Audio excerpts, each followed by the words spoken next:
Hey gardening friends, it's Sarah at Canadian Victory Garden. Thanks for tuning in.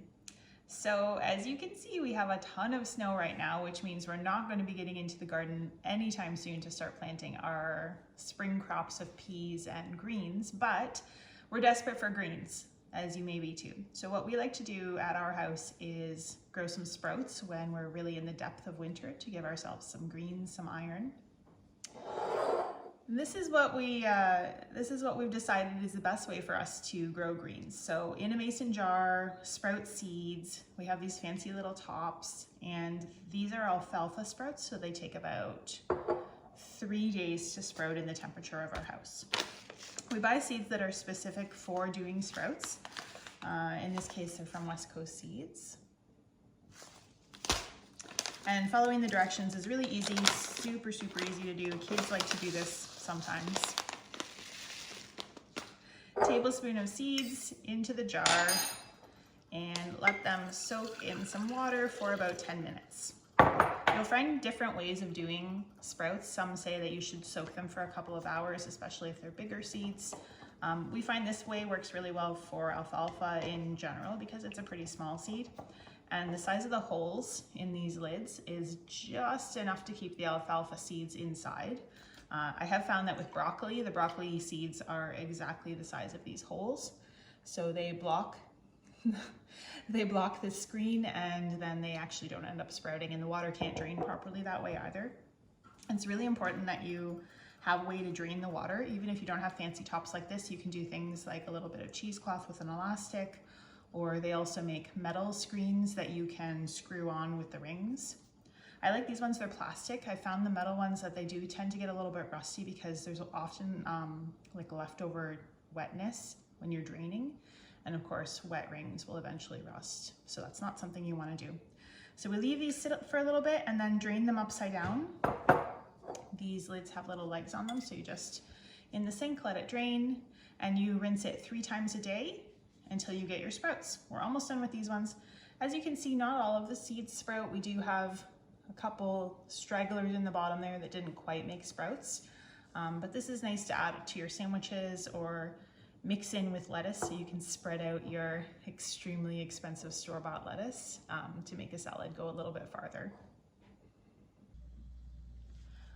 Welcome to our basement growing operation. As you can see, we've got a lot of things started already, mostly onions, but we've also got bok choy and lettuces going, and we've got pepper seeds in the back and a couple of herbs and strawberries.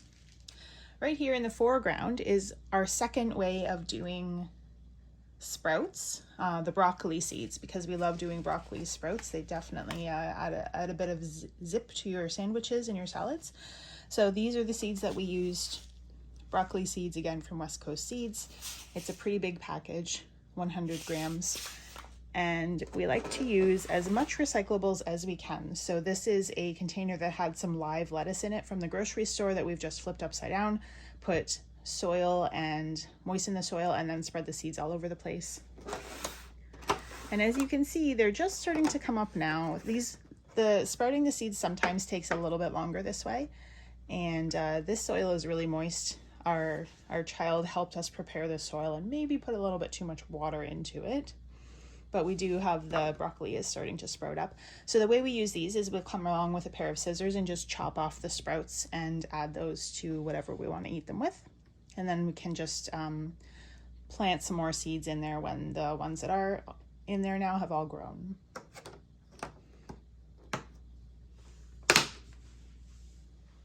So one of the ways that we overcame the crazy expensive lettuce is I was at the grocery store and I found some live lettuces, which were grown hydroponically and sold with the roots attached to the leaves. So we ended up just planting those lettuces, and we've been using them as like a leaf lettuce rather than like harvesting the whole head at a time. So we were pulling off a few leaves at a time for our whatever we needed, sandwiches or hamburgers.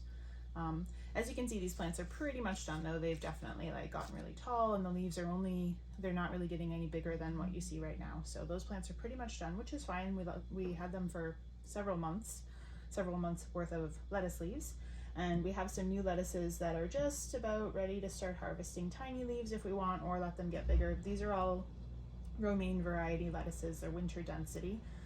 They're doing really well so far. And then we'll have some bok choy for some stir fries soon enough. I'm not sure why this one decided to go and start flowering. Maybe it's a tiny bit too warm in the basement for the bok choy, but this hasn't happened before, so it's kind of funny. Underneath of all the domes are plants that will be for more warmer weather. So there's actually a heat mat underneath of this section where we have the strawberries sprouting and marshmallow and valerian. This is all pepper varieties that most of them have sprouted, but I'm gonna leave them in the little dome thing until they get a tiny bit bigger. And then over here we have rosemary, lavender, a couple of other greens, and an herb called feverfew on the end. We need to water these ones, they're a little bit dry. And then at the back, lots and lots of onions. Onions are great because you can obviously eat them, but they also act as a pest deterrent. So these sprouts are super, super tiny, so you don't want to like dump a bunch of water on and kind of damage them. So I have this little like gentle sprayer that I like to use until they get quite a bit bigger. These ones are okay to have bigger, but these little guys and the feverfew are pretty tiny still, so we'll be gentle while we water those. I'm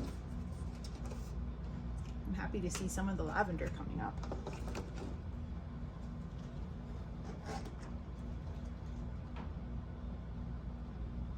And we do have quite a few strawberry sprouts, yay.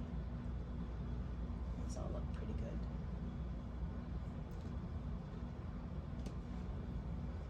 So I hope you enjoyed our short little video on how to do sprouts at home, and let me know how it works out for you. We're about 10 weeks away from our last frost date, so hopefully we will be having our fingers in the soil sooner rather than later. Thanks for tuning in. See you next time.